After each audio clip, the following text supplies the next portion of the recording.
ಸುಮಾರು 400 ವರ್ಷಗಳಿಂದ ಮೌನವಾಗಿ ನಿಂತಿರುವ ಈ ಕೋಟೆ ಒಮ್ಮೆ ದಕ್ಷಿಣ ಭಾರತದ ರಾಜಕೀಯ ಮತ್ತು ಸೈನಿಕ ಶಕ್ತಿಯ ಪ್ರಮುಖ ಕೇಂದ್ರವಾಗಿತ್ತು. ಇದು ಸಾಮಾನ್ಯ ಕೋಟೆಯಲ್ಲ. ಕಸ್ತೂರಿ ರಂಗಪ್ಪ ನಾಯಕನ ಕಾಲದಲ್ಲಿ ಆರಂಭವಾಗಿ ಯುದ್ಧಗಳು, ಅಧಿಕಾರ ಬದಲಾವಣೆಗಳು ಮತ್ತು ಸಾಮ್ರಾಜ್ಯಗಳ ಗುರುತುಗಳಿಂದ ರೂಪುಗೊಂಡ ಶಿರಾ ಕೋಟೆ. 17ನೇ ಶತಮಾನದಲ್ಲಿ ವಿಜಯನಗರ ಸಾಮ್ರಾಜ್ಯದ ಅಧೀನದಲ್ಲಿದ್ದ ಶಿರಾ ಪ್ರದೇಶವನ್ನು ಕಸ್ತೂರಿ ರಂಗಪ್ಪ ನಾಯಕರು ಆಳುತ್ತಿದ್ದರು. ಅವರು ಶಿರಾ ಪಟ್ಟಣ ಮತ್ತು ಈ ಕೋಟೆಯ ನಿರ್ಮಾಣಕ್ಕೆ ಅಡಿಪಾಯ ಹಾಕಿದರು.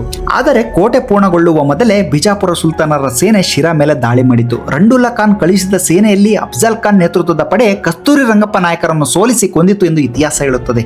ನಂತರ ಶಿರಾದ ಆಡಳಿತಕ್ಕೆ ಬಂದ ಮಾಲಿಕ್ ಹುಸೇನ್ ಈ ಕೋಟೆಯ ನಿರ್ಮಾಣವನ್ನು ಪೂರ್ಣಗೊಳಿಸಿದರು. ಅವರು ಕೋಟೆಯ ಜೊತೆಗೆ ಶಿರಾ ಪಟ್ಟಣದ ಸುತ್ತಲೂ ಮಣ್ಣಿನ ರಕ್ಷಣಾ ಗೋಡೆಗಳನ್ನು ನಿರ್ಮಿಸಿದರು.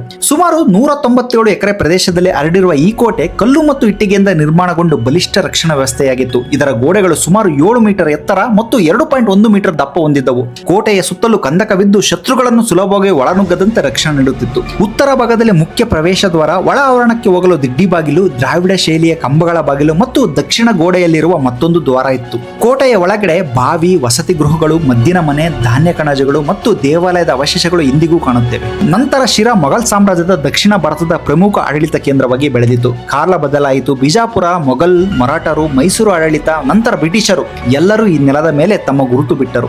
ಇಂದು ಈ ಕೋಟೆ ಅವಶೇಷವಾಗಿರಬಹುದು, ಆದರೆ ಇದರ ಪ್ರತಿಯೊಂದು ಕಲ್ಲು ಒಂದು ಪ್ರಶ್ನೆ ಕೇಳುತ್ತದೆ: ನಮ್ಮ ಇತಿಹಾಸವನ್ನು ನಾವು ಮರೆತಿದ್ದೇವಾ?